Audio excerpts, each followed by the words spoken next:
So, what have we got? First up, it's Apple's budget offering, the iPhone SE, released in 2020. Samsung are next with the Galaxy A52, the only 5G phone on our list. And finally, it's Google's Pixel 4a with a rear-mounted fingerprint sensor. And to test these budget big brand smartphones, I've brought them here to the home of discount retail, a shopping outlet. And first up, I want to see what these budget-savvy shoppers think of my 3 budget phones' looks. I'll start with the smallest on test, the iPhone SE. To be honest, I think it feels quite cheap. I like the colour at the back. The iPhone comes in 3 colours. Unlike pricier iPhones, the SE still has a dedicated home button, which doubles up as a fingerprint sensor. I quite like having something physical, tactile. I think the buttons are absolutely fine. I do like it. It's a nice size handset. Quite like that it's a little bit smaller. I've never been into a small phone. I've always had quite big phones, yeah. At just 4.7 inches, the iPhone's screen size has split opinion. What will shoppers think about the biggest phone on test, the Samsung A52? When you feel this, it feels like you've paid your money's worth. The matte looks good. It looks really nice. And the colour's lovely. The A52 comes in a choice of 4 colours, but unlike the iPhone, you unlock it using a more modern, under-screen fingerprint sensor. Really nice screen. Looks more expensive. So, the Samsung has impressed with its premium feel, but can the Pixel, made from polycarbonate, do any better? The Pixel material on it, I think, is probably one of the best. It's matte. It just feels stylish and doesn't feel cheap. And then the front of it, I think, looks really slick as well. Clean, not too big, just a nice looking phone. That's very light. I like it small as well because it'll fit in my pocket.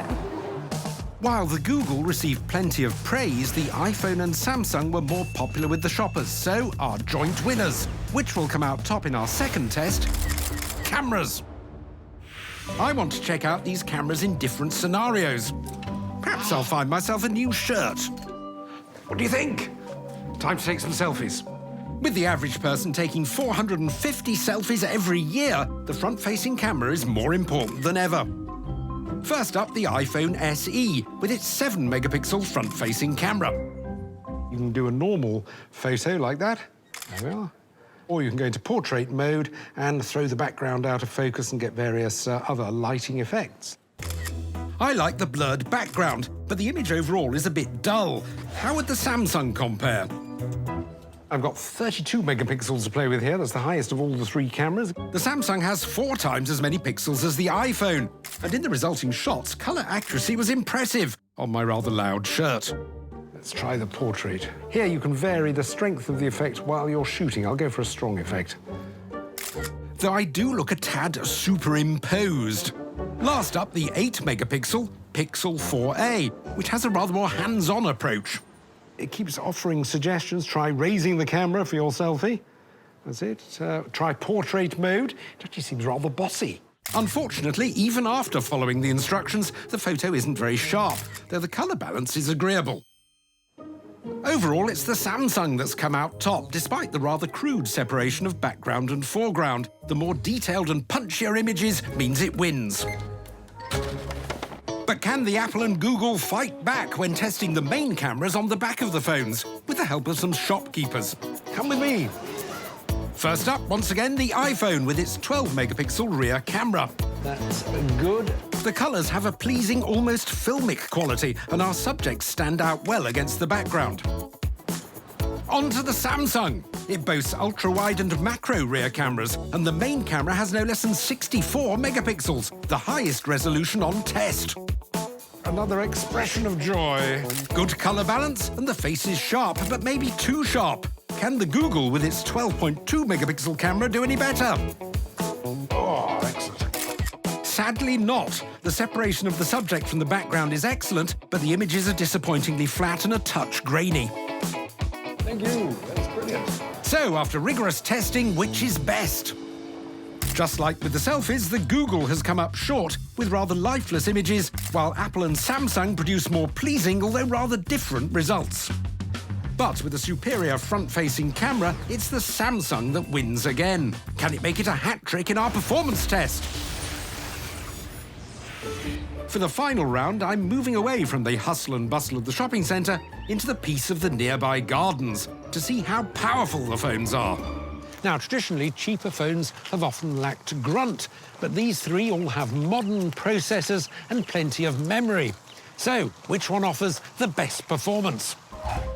A good starting point is to run a classic benchmarking test.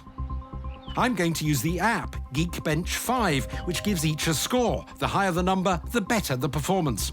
Well, the results are in. In third place with a score of 530 is the Pixel, beaten by the Samsung with 643. But both are absolutely trounced by the iPhone with 1,337.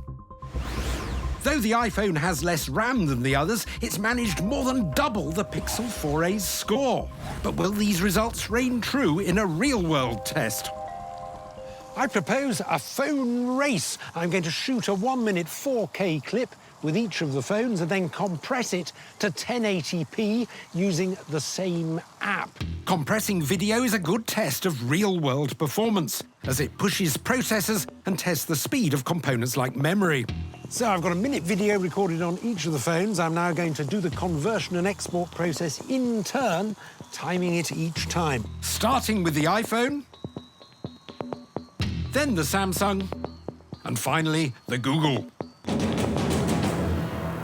The results are in, and the Google phone and the Samsung, roughly the same time, 43 seconds, joint last place, because the iPhone has done it in 13 seconds.